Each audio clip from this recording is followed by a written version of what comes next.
David. We're back now for part 3 of our series looking at Derbyshire's trophy wins through the years, and we're on to the 1990 Sunday League victory. And as ever with this series, we'll look back at how this team was formed, and then we'll go right through to the trophy win. And two of our kind of protagonists for this campaign are a slightly older than in previous iterations, Kim Barnett and Phil Russell. Just talk to me about that duo. Well, Phil was the coach. Came from Ilkeston, gas fitter, took 505 wickets for Derbyshire, but he could spot a player. And Eddie Barlow in 1977 said, you're going to be my coach. Kim was a very young cricketer who went out to South Africa during the winters and worked under Eddie Barlow. And Eddie had got his finger on the pulse. Eddie knew what was happening in Derbyshire. He had a good relationship with Phil Russell. And Eddie said to Kim one day during the winter of 1981-82, when the captaincy comes your way at Derbyshire, which it will, just remember, do it your way. Now, Kim was appointed when Barry Wood left in the middle of a season in 1983. He was only 22 years old. And there he is, captain of Derbyshire. He's got people like Bob Taylor, Mike Hendrick, Jeff May, established test cricketers around it, John Hampshire, Alan Hill, lots of experienced test cricketers. Kim's first approach was, who are the most successful team in world cricket? The West Indies. How do they do it? Pace and attacking batsmen. Right, that's what we're going to do. So his first call was to bring Michael Holding in. And that was, as much as anything, a statement of intent. It was basically saying to teams, we're not going to be the rubbing rags of county cricket anymore, because we'd had a poor 82 and 83. A lot of players had left. And Kim said, we're not having that. No one then took liberties with Michael Holding. Michael Holding could play for Derbyshire and go out and bat without a helmet, because who was going to bounce Michael Holding?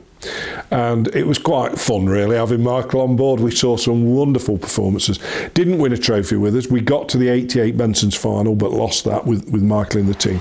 But during that decade, gradually players started to emerge, and a lot of the recruitment was down to Phil Russell. So suddenly you saw in your team John Morris, as good a batsman as Derbyshire have ever had, probably stylistically. Peter Bowler, a wonderful obdurate opening batsman. Stan Mortensen, the great Dane, who, although Danish, epitomised all the very best qualities of Derbyshire seam bowlers. You know, tough, uncompromising, mean, didn't like giving anything away, slagged everyone off in the field, shouted the abuse at fielders and he was probably the weakest of our fielders, apart from he could catch, but ground fielding was not his forte. But you know, and players like young Carl Cricken came in 1987. Eventually Corky actually came in 1990, although he wasn't part of this side, and Ian Bishop came in and replaced Michael Holding. We got Alan Warner, wonderful, still holds the record for the most wickets by a Derbyshire player in one-day cricket, 235. So he brought to Derbyshire some really, really good players, and then towards the end of the decade, the little jewels that just added to it, like Chris Adams, Tim O'Gorman. These were young, although Tim wasn't locally produced, he was English born, and Chris Adams, of course, born in Whitwell in Chesterfield, in North Derbyshire, emerged. And before you knew it, by the time you got to 88, we probably weren't quite strong enough. To win that final. But by the time we got to 1990, Derbyshire had dispensed, or not their decision, because John Wright and Michael Holding had served the county very well, but both had decided right at the end of 88 and Holding at the end of 89, it was time to call a day on their county cricketing careers. So Derbyshire went for the South African Botham. That's how it was described at the annual general meeting, that the South African Botham was coming to Derbyshire. And a guy called Adrian Kuiper came. His name was spelled Kuiper, and so he was known as Kuiper the Swiper, but it was Kuiper was his name.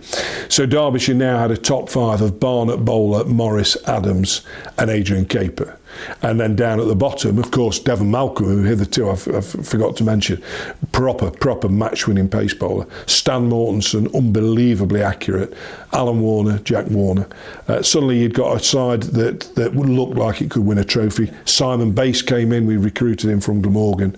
And on top of that, Steve Goldsmith came from Kent, and of course Goldie Wood hit the winning runs on the day when we won the final game of the season. So, in our last part, we talked about knockout cricket and how good knockout cricket is. Now we're talking about something different here in the Sunday League. Just give me a bit of an outline, for those who don't know, for how the Sunday League would have fit into the schedule back then. Okay, so you're playing 3-day cricket, and on a Saturday, Monday and Tuesday, you'd have the 3-day game. 3-day games were also played Wednesday, Thursday, Friday, but the Sunday League was played on the Sunday. So for at this time, Durham hadn't joined the county championship or the domestic setup. So you had 17 teams, which meant you had 16 games played on a Sunday, normally from the end of April to the end of August. And I believe from the cricket that I've seen, I think 1990 was our single greatest triumph, because I think winning a league is harder than winning a cup. And looking back at that season, a one wicket win, or one run win here, against Warwickshire down here. Caper hitting a 6 off the last ball at Taunton with the scores level to win the game. Going back to what I said in 81 and 36, these are players, not just skillful players, but you've got to have nerve and character to win these last ball games. They don't just come by accident. The odd one can be a fluke, but when you're doing it regularly. And really it began at the start of the season. The first game we played was Sussex at Hove, and we were behind the 8 ball. And even today, to need 80 off 44 balls at the end of a game would take some doing. But Caper and Adams were batting together, and they did it. And many years later, I interviewed Chris Adams, and he said, for modern day cricketers, imagine Jos Buttler, the position he gets into and how he gets low and gets under the ball. He said that's what Caper was like, big forearms. He said, but Caper, he said, we'd seen big hitters before, the West Indians, particularly Clive Lloyds, Viv Richards, but Caper did it differently because he just assaulted the ball almost. He was our leading scorer through the competition. But it was a wonderful competition because you win at Hove, you're top of the table. You've gamed the following week, you win that, you're top of the table. And you keep looking each week, you get home and put on what was CFAX then, it was the internet of the day, to see where you are in the table. And we only lost 3 games all season. And but we still had to win the final game when it came down here. Yeah, and you've hinted at a couple, but what were the big triumphs leading up to that final game? Well, the game, if I've been asked this question before, if I could have one day back in my cricketing life, it would be that day at Taunton in 1990. It was May, and Somerset had scored around, I think it was 250 to 260 in 40 overs. And we decided Bowler wouldn't open the batting because he tended to be slower, and so Barnett and Morris opened the batting, and both scored centuries. And we reached the point where, with 1 ball to go, Adrian Caper was, I don't think he was even in double figures, was at the striker's end. Chris Adams is at the non-striker's end. He's gone out just with his bat and gloves, no helmet, because he's at the non-strikers and all he's going to do is run. And the bowler, he got me now, I think it was Roland Lefevre was bowling the final ball, and he ran in from what is now the Ian Botham stand end, and I was in the pavilion. And I see Chris Adams just set off and run with his head down as soon as the ball's released to charge to the other end, because we need a single to win. And Caper at the same time has just rocked back and has just put the ball, you know where the apartments are now, the flats. Well, that was a big car park, and he's basically put it straight into there. Bat under his arm, and he's walking off as Adams is sliding his bat in. It's the one. It's for all the things the great moments I've seen. That if I could have that one moment again, it was magnificent, and that sent you home with the thinking, wow, we had a close one at Hove, and now we've come to Taunton and chased a big total, and we've done it again. Then there was the 1-run win down here against Warwickshire, which was a real thriller. It was quite a miserable day, if I remember rightly. There was a good win at Northampton when we were behind the 8 ball there, and Caper came in again and got a half century. There was the defeat when we were absolutely annihilated by 189 runs. We bowled out for 61 at Portsmouth, and I remember coming home and thinking, we've lost, we've blown it. And then we went up to Queen's Park and played Kent. Now, obviously, it was on TV. I think Sky were covering it at that time. It was early days of Sky, and the outfield was like glass, typical Chesterfield when the sun's been out, and Kent made 270 odd in 40 overs. And you think, this is a nightmare. This is an absolute big full house. Mortenson's bowled his 8 overs for about 20, but the other 4 bowlers have all gone for 60 in 8. Barnett and Bowler came out to bat, and if ever you thought this top 5's got to do it, it's today. And Kim played what I think is his best innings for Derbyshire. He made 127, and he walked off, and I got a photo of him walking off. What you don't see in the photograph, obviously, is he was shaking his head, and he wouldn't look up. He raised his bat, but he wouldn't look up. And he said afterwards that it was because he felt he'd thrown it away. So close. He said, and then as I got to the steps, I saw Caper walking down the steps. No hat, no helmet, just a cap, swinging his arms like this. And he said, he just looked at me and he went, "I'll finish it, skipper." And we finished it with 20 balls to spare, chasing 270. So that runs Taunton a close second. But those were the kind of games where you just thought our name's on the trophy. And it was eventually. Yeah. So then take me to that final game. Firstly, what were the permutations? Was it simply that a win would secure it, and also what was then the mood like among the supporters? It was win or bust. If we win it, we're fine. To be honest, I don't know if we tied, because you used to get 4 points for winning. I think if you tied, you got 2. Lancashire were our opponents in terms of our competitors for the title. But I just know we had to win. It was a bank holiday weekend. There were supposedly 11,000 people here. It's quite possible there were. Don't forget, this is the days of the grandstand there, which held 3,000-4,000 people, so it's quite possible. And there were temporary stands over on this side of the ground where the media centre is now.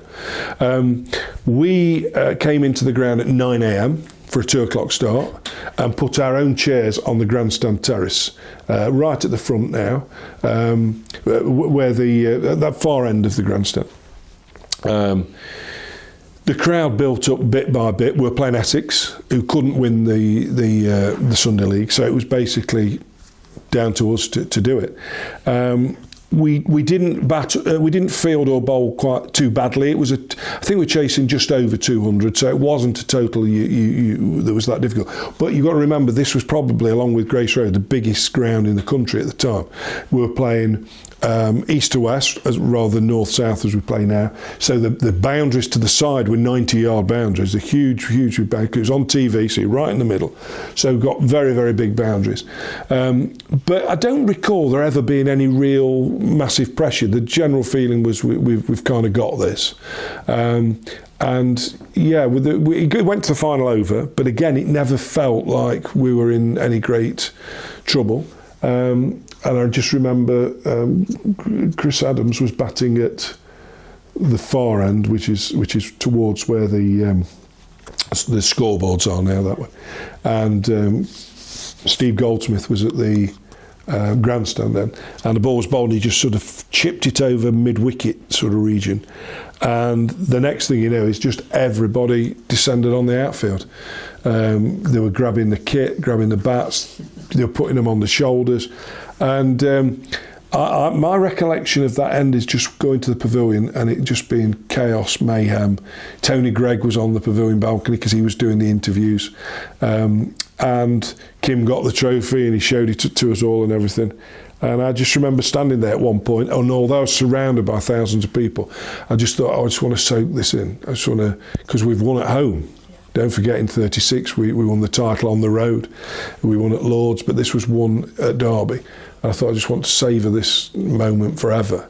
And I remember it. I remember it well. It was a magical moment. Yeah, and in part 2 we also discussed how Derbyshire had a few quarterfinals, semi-finals around that time. You already mentioned that in the lead up to this, there was a final in the years leading up to it. But was that feeling still there of we're going to see more success?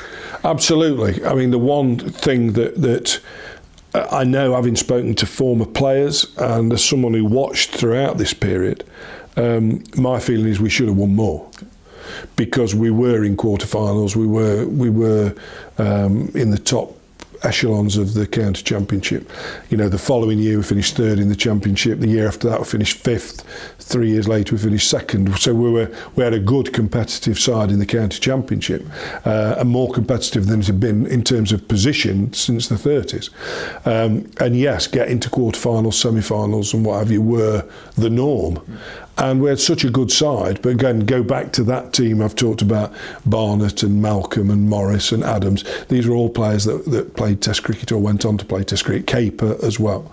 So yeah, certainly the feeling after that triumph on that Sunday was that this is the precursor to some more. Yeah. I genuinely think everyone thought that, because Kim wasn't 30. John wasn't 30, Peter Bowler wasn't. These players have got lots and lots of runs in them still. And you'd got young guns like Adams. Cork was not even in the team at this point. So you felt there's more to come.